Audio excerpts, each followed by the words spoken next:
kick it off. All right, well, let's start here with budget talks, still obviously ongoing on Capitol Hill. There's a growing frustration among some Democrats, particularly those in the House, about what they consider the president's lack of outreach.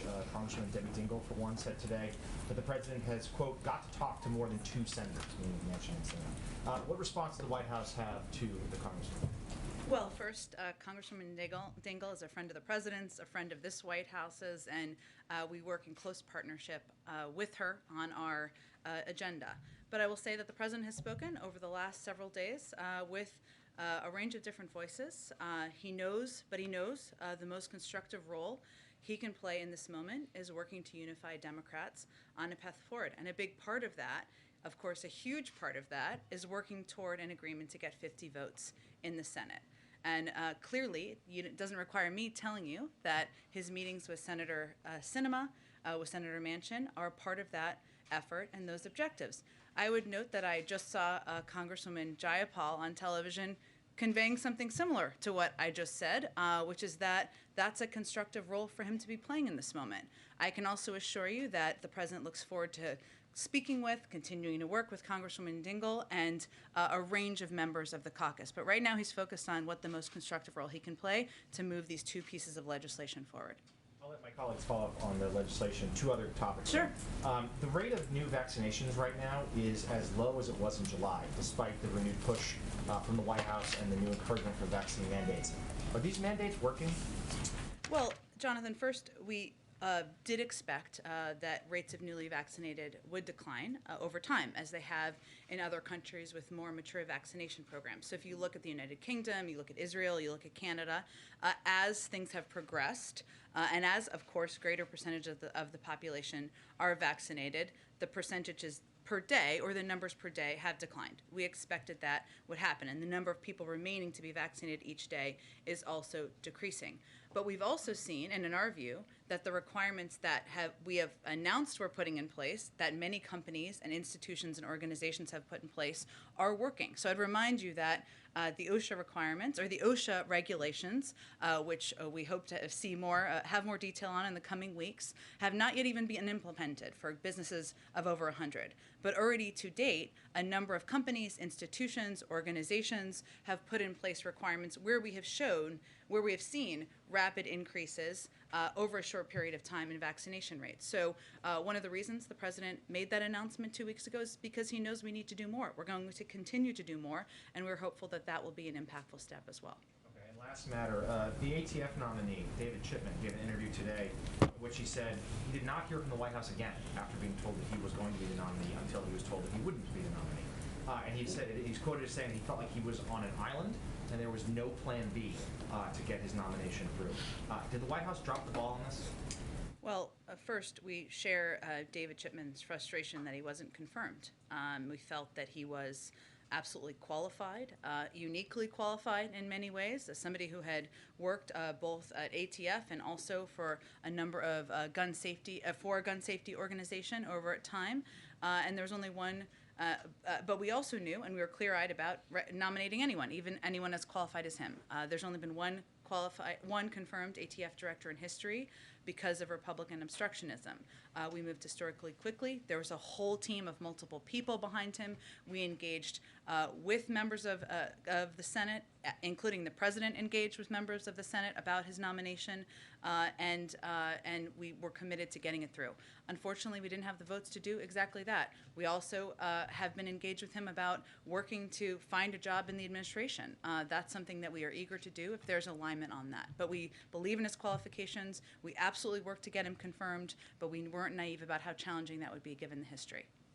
Jen, Go ahead. do you have a better sense of the top-line numbers of Senators Sinema and Manchin now? I would point you again to Senator Sinema and Senator Manchin. I would say, Steve, I certainly understand your question. We knew that it would be a compromise, and that's exactly what it is. As you know, the president has spent a great bit of time, relatively so, but given nothing more precious than the time of the President of the United States over the last 2 days, engaging with each of these senators about the path forward. But I would leave it to them to describe what they're comfortable with. Frustration here that you really don't know what their bottom line is. Well, that's part of the discussion. We don't really have the luxury to be frustrated around here. If you were easily frustrated, it's probably the wrong line of business for you. But I would say the president knew that this would require a range of discussions, negotiations, long conversations. He's obviously been through this before, 36 years in the Senate, 8 years as vice president, and even the success he's had to date as senator getting the American Rescue Plan through. We knew that. Especially at this point in the process, and that's what he's spending the majority of his time doing. Also why he pulled down his trip to Chicago today. Thank you. Sure, go ahead. Have they come to an agreement behind the scenes on a top line number? Again, I'll leave it to them to describe exactly what they're comfortable with and where they sit. But I mean, with the White House, have they come to an agreement on a top line number? What our objective is, Caitlin, is working to determine what the path forward looks like. We knew that would require compromise. We knew that would require negotiation, and sometimes all sides giving a little bit. That's what we've been discussing, but I'm not going to outline private conversations in more detail. Does the president want an agreement on the legislative text by tomorrow? Well, I think you're asking me probably because of Speaker Pelosi's comments, I assume. One, I would say the president trusts the speaker and her assessment of what her caucus needs to win this vote. Our objective here is winning 2 votes, getting these 2 pieces of important legislation across the finish line, because we know the impact they'll have on the American people.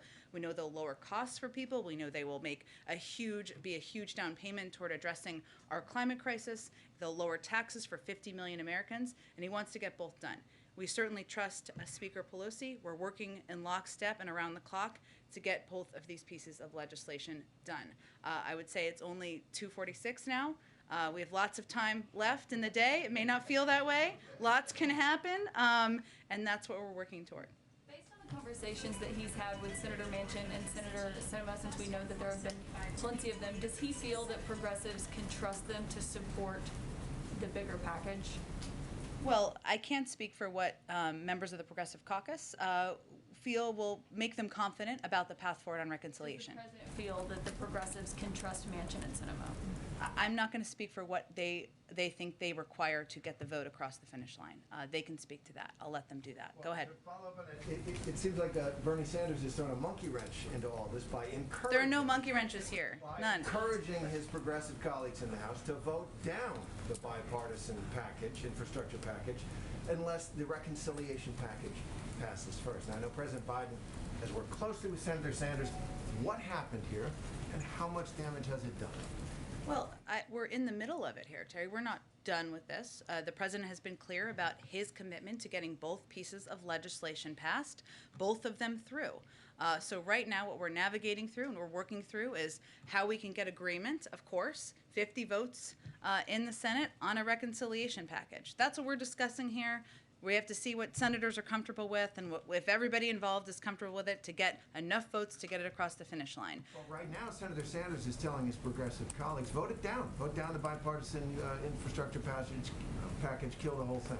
Well, I'm not going to speak for Senator Sanders, but I would say that there's more context of what a number of members of the Progressive Caucus are saying. What they want is they want a number. They want to understand what the path forward is on the reconciliation package. And ultimately, our objective here is to work towards unity, work towards an agreement. That's in process. We're not there yet, but we're working on it.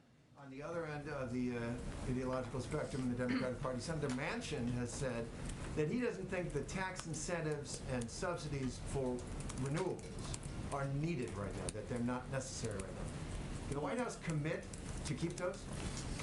The president obviously proposed those in his initial package.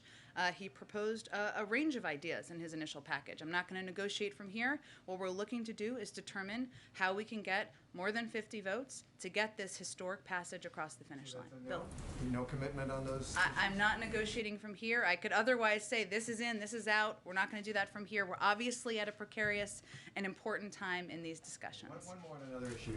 In Iowa and Illinois, thousands of workers for John Deere have voted to authorize a strike when the contract expires tomorrow night, after the company proposed cutting overtime pay, increasing health care premiums, and more flexibility to close plants. John Deere has made $4.7 billion this year. That's a record for that company. The CEO is paid $16 million a year. That's a 160% pay raise. Is the President of the administration on top of this? Are they aware of that labor dispute? And what's the president think in general of companies like John Deere raking in the cash, spreading it around to top executives and investors, but not to workers? Well, as a policy and for legal reasons, we don't weigh in on individual labor disputes. So let me say that first. And there have been others in other cases. We, of course, are aware of this particular case. I will say, broadly speaking, which I think you were also asking me about, yes, the president is deeply concerned when he sees companies making record profits, padding the pockets of CEOs, and expressing concern about paying a little bit more so that we can invest in our workforce, invest in cutting costs for the American people, invest in the climate crisis. That's deeply concerned. That's one of the fundamental reasons he thinks we need to make the tax system more fair and believes that companies can do that without passing on costs to the American people. Go ahead, Weijia. Jen, thank you so much. To follow up on what Terry was asking about, Sure. Senator Sanders, over the summer, the president released a statement after he initially linked the two bills, reconciliation and the bipartisan infrastructure. And he said initially that he wouldn't sign one without the other and that they were in tandem. But when he released a statement to clarify, he wanted everyone to know these are two separate bills. So has the president directly asked the Progressive Caucus not to make voting on BIF conditional on reconciliation? The president has said the same thing privately as he said publicly. He wants to get both of these pieces of legislation passed. He also understands, and it's not a secret, how anyone, whether they're a member of the Progressive Caucus or more of the Moderate Caucus, what their views are on what their priorities are and that what they feel they need to understand and needs to happen in order to move these forward. What his focus on is now is how we can move both of these pieces of legislation forward and make sure that both of them are done to move his agenda forward. Does he view the progressives as linking them, though? They've made clear in their statement that these two are inseparable. So is he okay with that? The president wants to get both pieces of legislation through. And also he knows from doing this a few times, many, many times, that ultimately it's not more complicated than needing enough votes to get legislation across the finish line. That's what we're working to get done now. Members of Congress are not wallflowers. They have a range of viewpoints. We listen, we engage, we negotiate, but ultimately there are strong viewpoints, and what we're working to do is get to an agreement where we can move both forward. As he continues to engage, can you share if he plans to go to the baseball game tonight, or if he plans to head to the Hill himself? We've ruled nothing out, but I have nothing to announce for you at this point in time. I know I've said this many times, but we make a lot of these decisions hour by hour and what would be most constructive to move things forward. And just one more on Afghanistan. Sure. Because the president's military advisors continue to be asked about this today on the Hill. Can you just clarify when the president said, no one said that to me that I can recall, what he meant? Well, Weijia, I think you took just a portion of the transcript of his conversation he had with George Stephanopoulos. Earlier, in that particular part, he was asked a question, so no one, your military advisors did not tell you, no, we should keep 2,500 troops. It's been a stable situation for the last several years. We can do that. We can continue to do that. No one was suggesting that over the long term that we could keep 2,500 troops and that would be sustainable over the long term. You heard today Secretary Austin and you heard Chairman Milley convey exactly that. There would be impacts. We would need to increase troop numbers. We would face the threat and a potential war with the Taliban. There could be more casualties. There was not a single option that was presented that did not have risks, major risks, including those, and that would maintain the status quo of 2,500 troops over the course of the long term. So it was about sustainability. He was not saying that nobody told him 2,500 should remain. Well, Weijia, I don't think we need to dumb this down for people because this is a really important issue. What we're talking about here was an initial recommendation in the short initial period of time of having a troop presence that would continue. Not a surprise, the recommendation over the course of the last 20 years from the military has been to maintain a troop presence. You could argue that's their job to maintain that. The president's view when making a risk assessment, when reviewing his options, was that he did not want to escalate the number of troops we had in Afghanistan. He did not want to risk losing more troops. He did not want to go back at war with the Taliban. So he evaluated that was not in our national interest. That was the decision he made.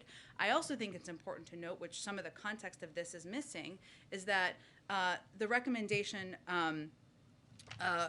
is that when they made these recommendations, were made at a time when the collective assumption was that the Afghan security forces would effectively hold off the Taliban for a much longer period of time.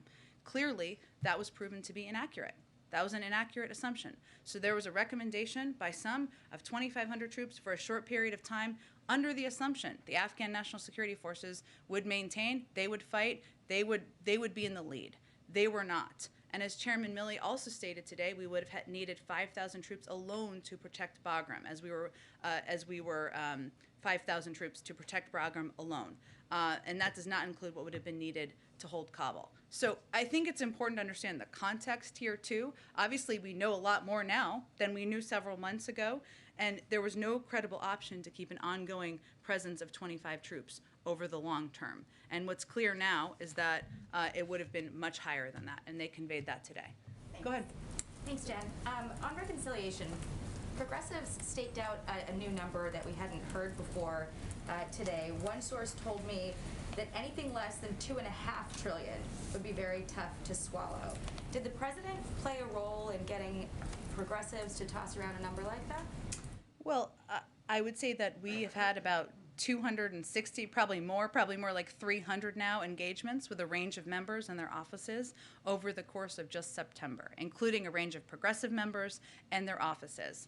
I think it's pretty clear we're in the middle of a negotiation and that everybody's going to have to give a little. So I will let them speak to what they might be comfortable with, what they'd be comfortable supporting and voting for, but certainly we knew that part of this would be potentially coming down in numbers. And then, can you still cover all of the priorities in the president's bill with a figure that is smaller than 3.5? And are there areas where things could be scaled back that are being looked at right now? One specific one there's been some talk about is community college. Is that an area that's being looked at? And is there maybe something with canceling student debt that could be a remedy for that? Well, Jackie, I'd first say that if Congress wanted to send the president a bill to cancel $10,000 in student debt, he'd happily sign it. That obviously hasn't happened at this point in time. There's plenty of time left in his presidency. I understand why you're asking. Yes, it would require some numbers coming down, just the math, the pure math. Should the number be lower than 3.5? And obviously, negotiating the number is part of what's happening at this point in time. But right now, they're also talking about what that looks like and what would be impacted. That's a live conversation, so I'm just not in a position to get into more detail from here. So, since the parliamentarians struck immigration out of this, Yeah. is there a new plan to address that in a different sort of immigration push? And part of that, is there anything new on the border that the president's going to tie into that? Into the reconciliation package? Well, no, because the reconciliation package cannot include the immigration Right. provisions that were part of that. Is there going to be some different push? Well, maybe it will prompt a greater push on the Hill for comprehensive immigration reform. I mean, I think this news just came out from the Parliamentarian just a couple of hours ago, or maybe even less time than that. And certainly it's a reflection of the fact that senators went back to look for another option that could be accepted by the Parliamentarian. But these members have indicated that they are committed to getting immigration reform done. We are committed to getting immigration reform done. This, I expect, would renew a look for what the vehicles and options may be. Go ahead, Kelly. How would you describe the president's view right now about the trust factor within the Democratic Party? There seems to be a lot of public venting of concern about broken promises and not being certain from some members about what the end game looks like. What's the president's sense of the state of trust within the party right now? I think the president, and we all understand this to be an expected part of the process at this moment in time. Members have strong feelings about what their priorities are, what they want to be included in historic pieces of legislation. We understand that. I mean, they ran for office to come and get things done for their constituents, to fight for particular issues that are important to them, whether it's child care, the child tax credit, community college, climate, and we're seeing that play out. Some also have strong views about what should not be in a package. So we understand that many members are looking to know and have confidence in their priorities moving forward. That's what we're seeing play out now. I don't know that the president has an assessment of trust. He just wants to be an arbiter between all the members, key components of the party on how we can get this done and move it forward. And how are you advising him of what the sort of the end phase of this will look like? Should we expect to see the president more publicly talking about these issues? Will we see him, you know, in a more front stage role? So since you can't talk about the negotiating behind the scenes, what tea leaves should we be looking for to signal where this is going to finally, the plane be landed at some point? You mean in advance of something passing or after something passing? Yeah, Before. Look, I think it's important for people to remember. I mean, the president announced these bills or announced these proposals back in the spring. Big major speeches he gave. He's spoken about it dozens of times publicly. We've sent the cabinet out through the course of August to also make the case. I think what you're going to continue to see for this moment of time, Kelly, is a lot of these private conversations and discussions with a range of members about how to move things forward. And yes, he's the first to tell you that we need to continue to communicate with the American public about what's in these packages. But if we're talking about this period of time, over the next 24 hours or so, I would expect you to see him continue private conversations, and that's how he'll spend his time. Go ahead. Yes, thanks, Jen.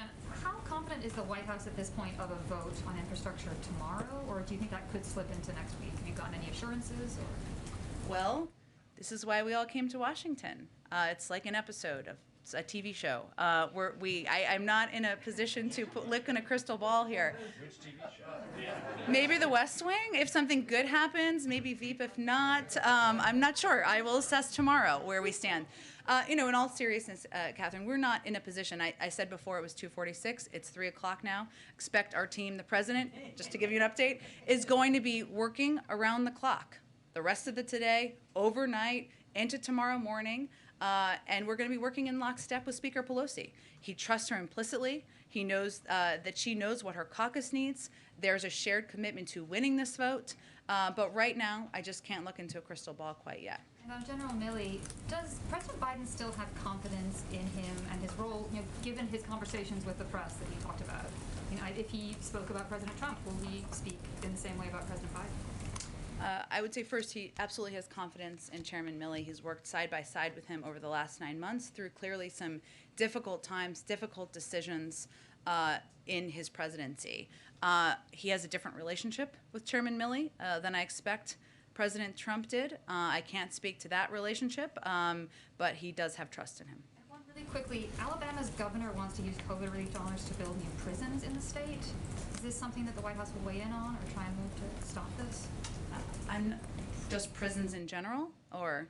The reporting is that they're looking to build prisons. I would be surprised if that was the intention of the funding, but I'm happy to check with our COVID team and see what the parameters are on that. Go ahead. More broadly, does the president have confidence in each and every member of his national security team? He does. You've mentioned that the president has done many deals on Capitol Hill. He's been around a long time. But one thing that's different now from the time that Joe Biden served in the Senate and even as vice president is, well, the political dynamic in the country is different, and in particular in the Democratic Party. Does this president have difficulty relating to or understanding the demands of the progressives in the Democratic caucus? Or do the people around this president who may have served with him in the Senate have difficulty relating to progressives and understanding their needs and concerns? Well, I would tell you that I think there's a fair number of people who might consider themselves quite progressive in this administration. Also, what the president proposed, the basis of the Build Back Better agenda, I think any member of the Progressive Caucus would tell you, is an incredibly progressive bill and proposal. It includes a historic investment in addressing our climate crisis, a historic investment in lowering the cost of childcare, elder care, community college, universal pre-K. Those are incredibly bold and progressive ideas that are also very popular among the American people. So I think that kind of tells you how aligned the president is with a number of the progressive members' objectives. But in this moment where he needs their support for his other priorities that have already passed the Senate, how's he working to cajole them, twist their arms, trade horses? Is he having difficulty getting that done? I don't think that's an accurate depiction of what's happening right now. And again, I'd just point to the comments of Congresswoman Jayapal on television. Everybody knows here, and we can convey to the American public accurately, that what's happening here is the members of the Progressive Caucus want to have an understanding of the path forward on the reconciliation package. They have stated that publicly. You know why? Because they think it's a historic progressive package that will make bold changes into addressing our climate crisis, into lowering costs for the American people, bringing more women back into the workplace. They want to know that there is going to be support for that package moving forward in the Senate, and that it will get passed. That's what's happening right now. The role the president is playing is working to get 50 votes in the Senate. That's a role it sounds like they're happy to have him play. Go ahead. If he does go to the Hill tomorrow, do you think he would meet with all Democrats or just a few? Would he meet with Republicans? We'll see. The day is young. I'll just keep saying that. That's the theme of the day. On the debt ceiling, have there been any serious discussions in the White House about alternative options to raising the debt ceiling? Any discussions about Plan B? No. The only option here is having this pass through Congress. That's what we're working to get done. Thanks, Jen. You said that he trusts Pelosi implicitly, and earlier today she said that they need, for this to go forward tomorrow, they need legislative language that the president can accept. Shortly after that, Manchin said that's not going to happen. Who's right? I mean, Well, is I'm it not sure. possible to I'm not have sure that those get- are. I'm not sure. What I'm asking is, does the White House think it's possible to get legislative language for tomorrow if that's what Pelosi says she needs? We'll see. Okay, another question. A lot of progressives' frustration is focused on Kristen Sinema. Do you feel that, does the president have a sense of whether she actually wants a package, a reconciliation package to go forward or not? Our sense is she does. She does. Okay. And she wants to do it this year? That's our sense. Okay. Go ahead. Thank you, Jen. Just wanted to go back to a question Jonathan asked Sure. about the OSHA rule Yeah. and the mandates.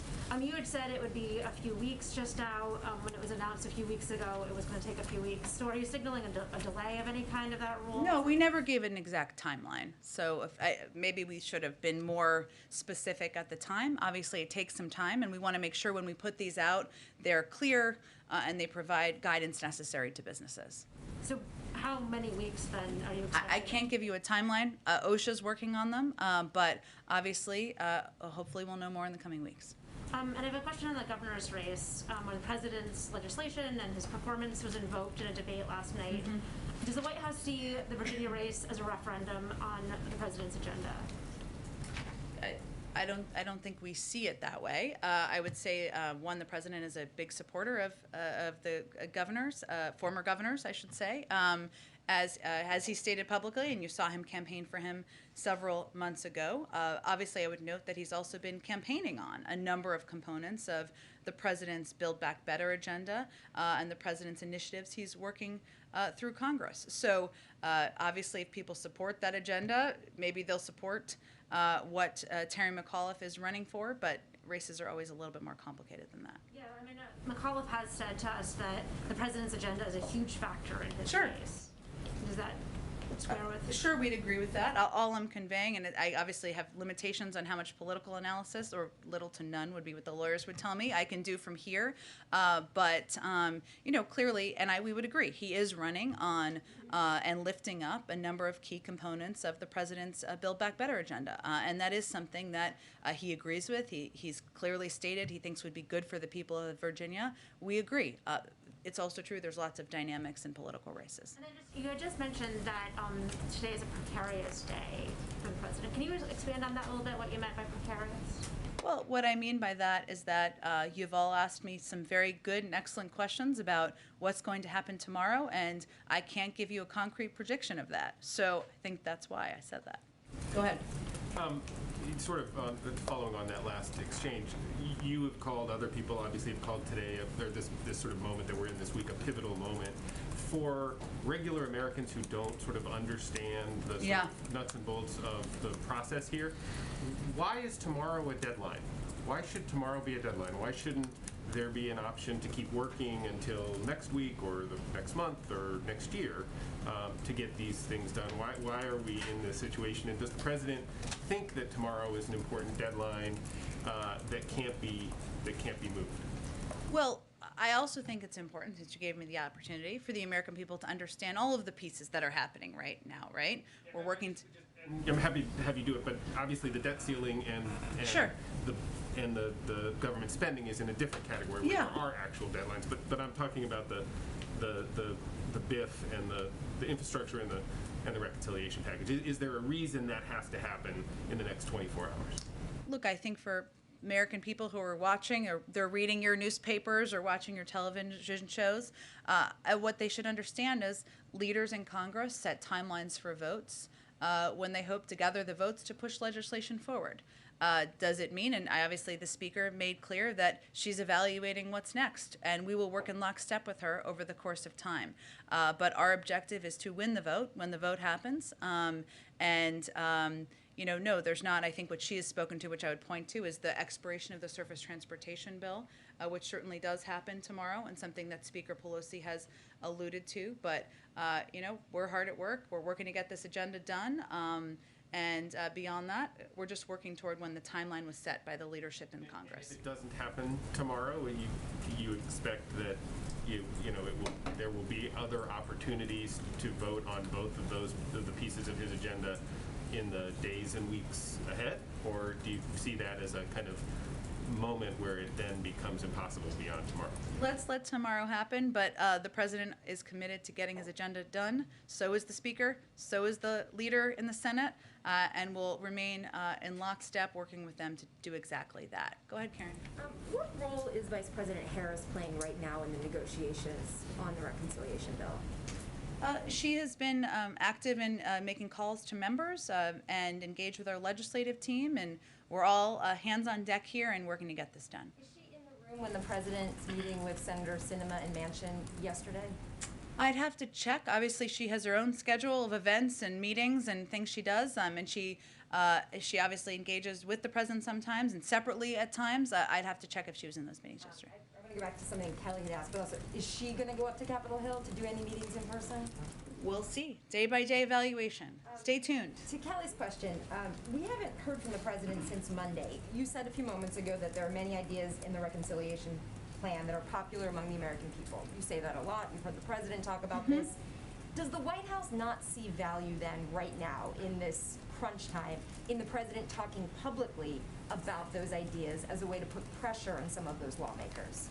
Well, these ideas are already very popular, thanks to all the work that's been done and thanks to the fact that when they were proposed, they were meeting huge needs that the American people had been talking about for some time, including addressing the cost of childcare, of elder care, of college, of preschool for families, of addressing the climate crisis, of rebuilding our roads, our railways, and our bridges. These are things the American people, regardless of the political party, support and continue to support at huge majorities in most cases. So there's nothing more valuable, as I said earlier, than the president's time. And right now, the best way we can use his time is to have these conversations with members at this pivotal time to get things across the finish line. I promise you he will be out there talking about these policies and these initiatives, how they help people, how they lower costs for the American public in the weeks ahead.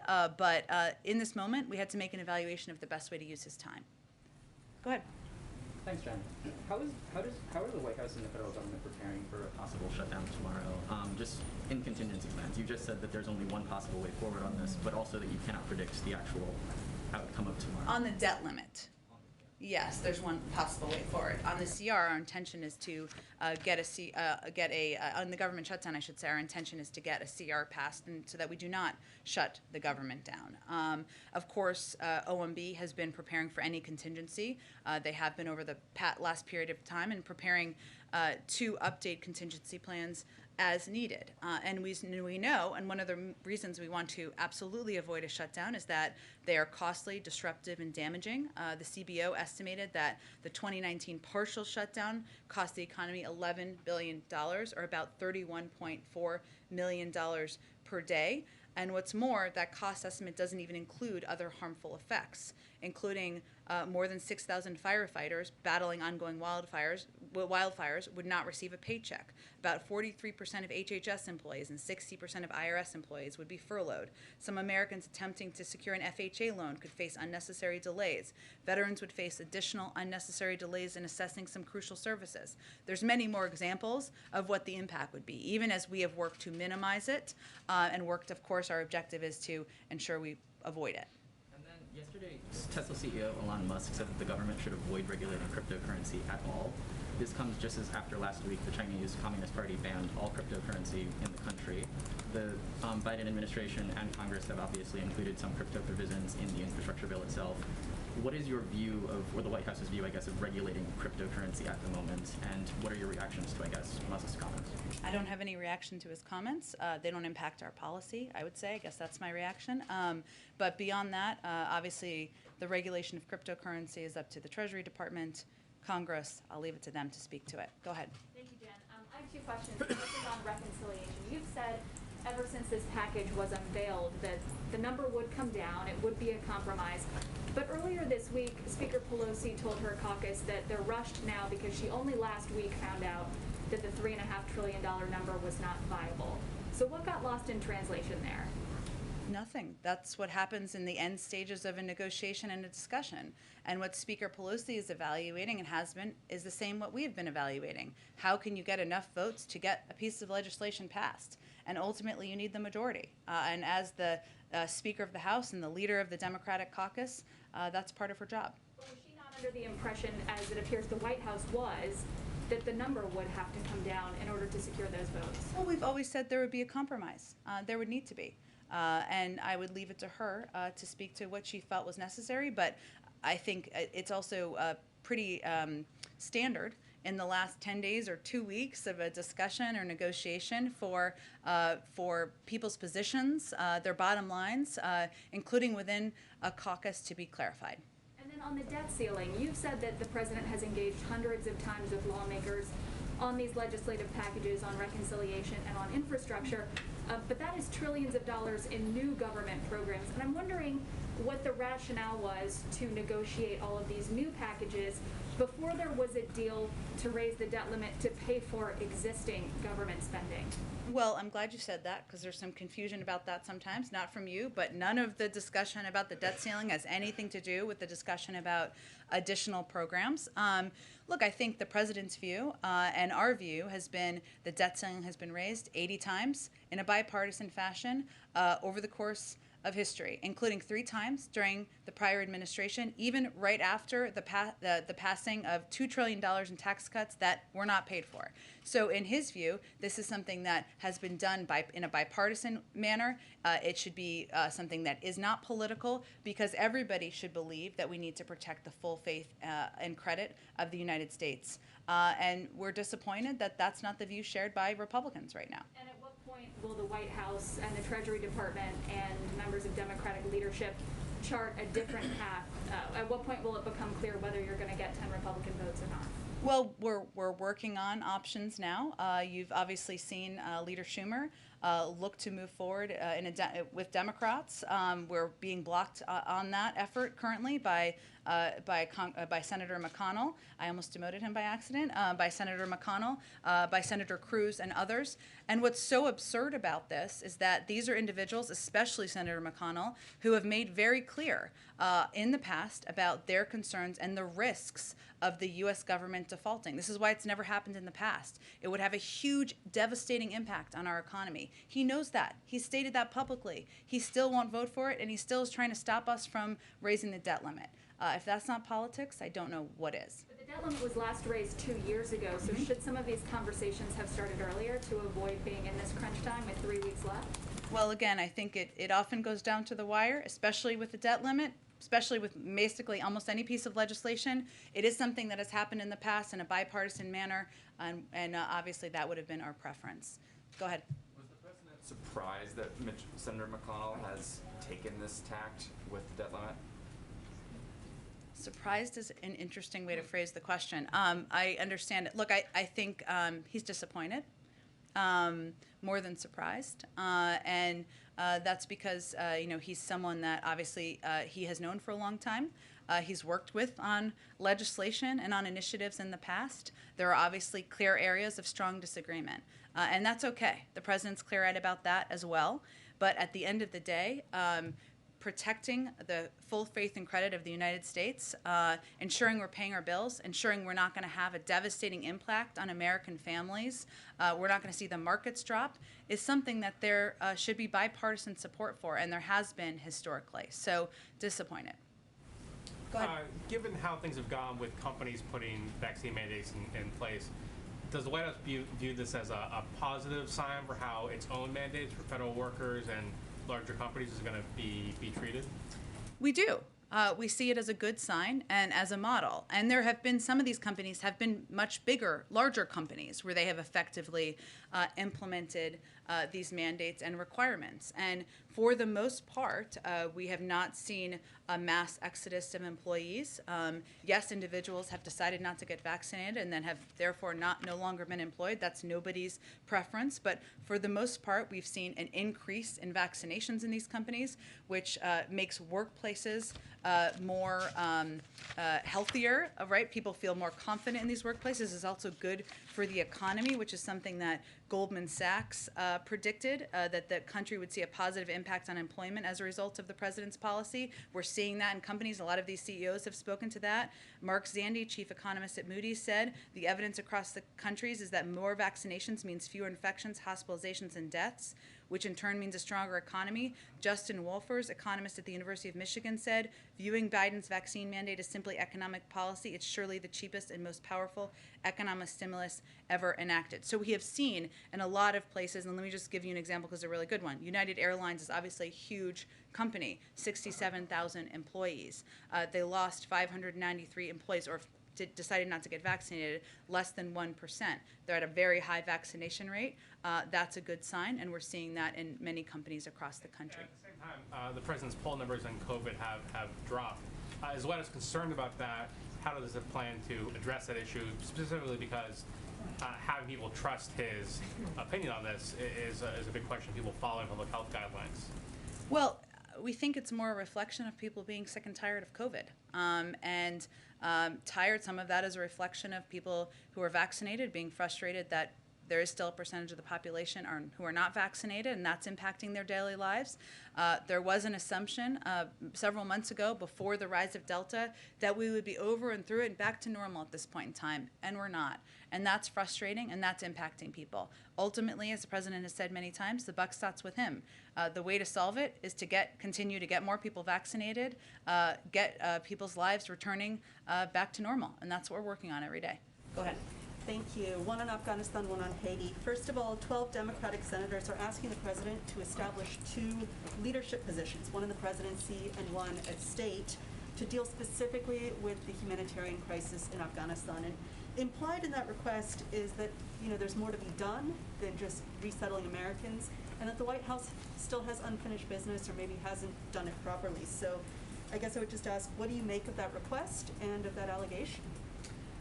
We agree that there's more work to be done in Afghanistan, it's important and imperative that humanitarian assistance is able to reach the people of Afghanistan. This is an issue that the president raised with the UN Secretary General when he was at the UN General Assembly just last week. This is one of the reasons also that we've been working so hard with the Qataris to ensure there are flights operable that can get into the country to get this humanitarian assistance out to people in the country. We do have a range of officials who are working on exactly this from the State Department and from the White House. I don't know the specifics more of this particular request, but we agree there's more work to be done.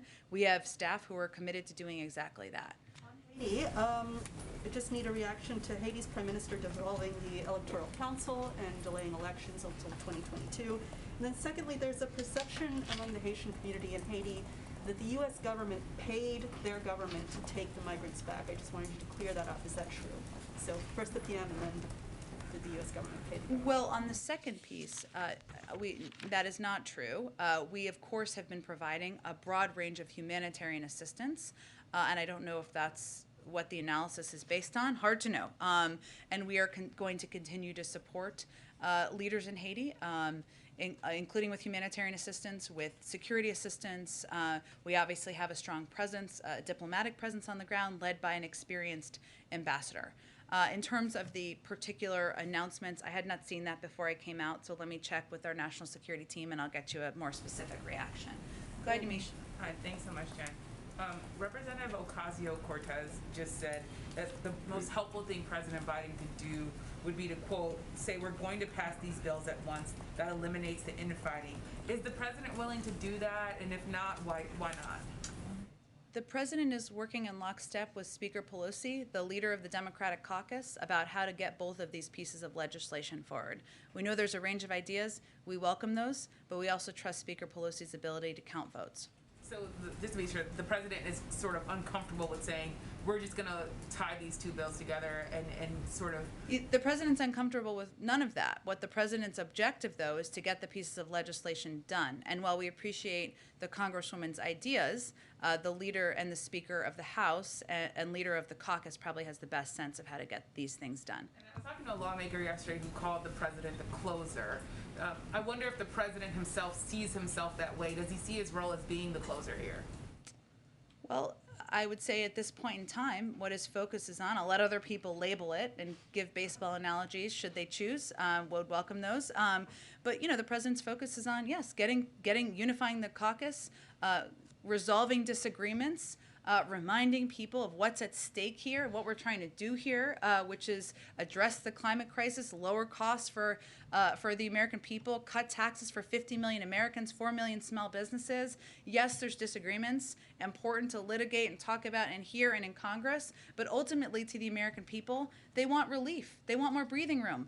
He's reminding people of that, and yes, he's also somebody who's been through a few of these battles, fights, litigations, negotiations before, and that's what he's working to get done, to close it. One last question, which is, the White House staffers are going over to the Hill, or have gone over to the Hill to meet with Senator Sinema. Is there anything to take away from the optics of that? There are some who are reading into the fact that the White House is going to the Capitol Hill instead of the senator coming here. What do you make of that? We go up there a lot. I know people don't focus on it all the time, but as anyone who knows our legislative team, many of you do, can attest, most of them came from Capitol Hill, a lot of them recently. They know these senators, they know these members, they know these offices. It's a quick cab ride, happy to do it, and not a big deal at all on our end. Okay, go ahead. Jen, I have something else, but a quick point of clarification in response to what you said to Chris when he asked you about the president's poll numbers in COVID. Yeah. You said that the way to solve it is to continue to get people vaccinated, get people's lives back to normal, and that's what we're working on every day. Did you mean by that that's part of the way to bring the president's poll numbers up on that issue? Yeah. Okay. I mean, what we're talking about here is people's frustration around COVID and that they're still living through difficult times. Life is not, they're still worried about their kids going to school. They're worried about vaccine requirements in workplaces and wanting to know that they're safe. They're worried about their grandparents. That's frustrating. That's hard. That's emotionally exhausting. We recognize that. The best thing we can do is to continue to plow ahead, work to get more people vaccinated, more companies implementing mandates, and do more to get the pandemic under control. Sure, and speaking on the companies and the mandates, I hear what you're saying on the coming weeks in OSHA, but for businesses who are looking at this and wondering when they reasonably can expect that this rule will go into effect, should they interpret coming weeks as sometime this year? What should they make of that? Yes, they should, but they should also know and understand that we're working to ensure that these rules, regulations provide as much clarity as possible. There will still be questions. Every business is dealing with different challenges, but that's what they're working toward, and that's what their objective is. And then on a final note, the president received his booster shot on Monday. For Americans who are weighing whether or not they should get a booster shot, how's the president feeling? Did he have any side effects? He's been feeling great. He's been so busy working and meeting with all these senators. I haven't even had the chance to ask him if he's had any side effects, but he's been working full days and has been feeling good post-booster shot. Go ahead. Since the infrastructure bill spending won't really impact the economy for about another 9 months at earliest, would the reconciliation bill be enough to prevent a winter recession if the Democrats agreed to the Manchin Cinema $1.5 trillion over 10-year proposal?